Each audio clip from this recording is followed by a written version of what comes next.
प्रिय विद्यार्थियों, नमस्कार। मैं राकेश कुमार, सहायक आचार्य राजनीति विज्ञान। इस नवीन शैक्षणिक सत्र में महाविद्यालय के इस ई प्लेटफॉर्म पर आप सभी का हार्दिक अभिनंदन करता हूं। जैसा कि आप सभी को मालूम है कि कोरोना महामारी की वजह से राज्य सरकार की गाइडलाइन के अनुसार बीए पाठ द्वितीय के विद्यार्थियों को अस्थायी रूप से बीए पाठ थर्ड के लिए प्रमोट कर दिया गया है और साथ ही आपकी बीए पार्ट सेकंड की जो एग्ज़ाम हैं वो भी आगामी समय में प्रस्तावित हैं। तो उसी को ध्यान में रखते हुए आप अपना अध्ययन कार्य जारी रखेंगे। आज हम इस व्याख्यान में आपके जो राजनीति विज्ञान के प्रश्न पत्र हैं उन पर चर्चा करेंगे।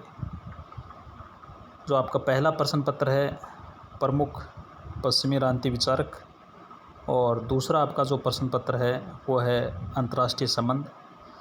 तो आज हम इस व्याख्यान में आपके पहले प्रश्न पत्र पश्चिमी राजनीति विचारक उस पर चर्चा करेंगे।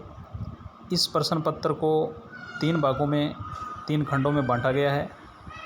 पहले खंड में प्लेटो, अरस्तू और एक्विनास को रखा गया है। दूसरे खंड में मैकियावेली, हॉब्स, लॉक और रूसो को रखा गया है और तीसरे खंड में बेंथम, जे.एस. मिल, मार्क्स और लास्की को रखा गया है। तो इन तीनों खंडों के जो प्रमुख विचारक हैं, हम जब तक महाविद्यालय की ऑफलाइन कक्षाएं प्रारंभ नहीं होती हैं तब तक हम इस ई प्लेटफॉर्म के माध्यम से इन विचारकों के जो जीवन परिचय है, इनकी जो प्रमुख पुस्तकें हैं और इनके जो राजनीतिक विचार हैं उन पर चर्चा करेंगे।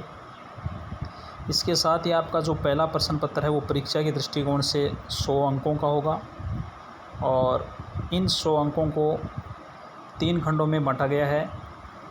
पहले खंड में 10 सवाल आएंगे और प्रत्येक सवाल 2-2 नंबर का होगा, तो 20 नंबर का होगा आपका पहला खंड।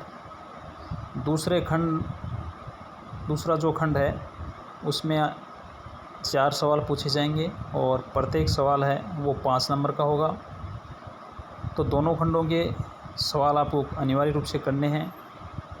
जो तीसरा खंड है वो 60 अंकों का होगा और इस खंड में 3 भाग होंगे, यानी अथवा में भी आपको सवाल मिलेंगे।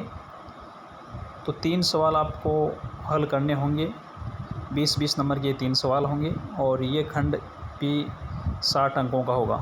तो इस प्रकार तीनों खंडों को मिलाकर 100 नंबर का आपका प्रश्न पत्र होगा।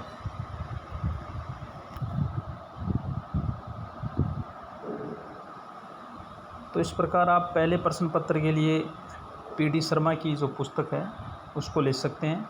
काफ़ी अच्छी पुस्तक है और काफ़ी इजी लैंग्वेज में ये पुस्तक लिखी गई है। तो आशा करता हूँ कि जल्दी आप ये पुस्तक खरीद लेंगे और घर पर अपना जो अध्ययन है वो जारी रखेंगे। इसके साथ ही आप अपने सिलेबस के अकॉर्डिंग खुद के नोट्स भी तैयार कर सकते हैं और अपना अध्ययन कार्य है वो जारी रख सकते हैं। तो उम्मीद करता हूँ कि इस कोरोना महामारी के दौर में इस कोरोना प्रोटोकॉल का आप पालन करते हुए अपने घर पर रहकर अध्ययन कार्य को जारी रखेंगे और इसके साथ ही उम्मीद करता हूँ कि जल्द ही जब ये परिस्थितियाँ सामान्य हो जाएंगी तो हम प्रत्यक्ष रूप से महाविद्यालय में जो अध्ययन कार्य प्रारंभ करेंगे। धन्यवाद।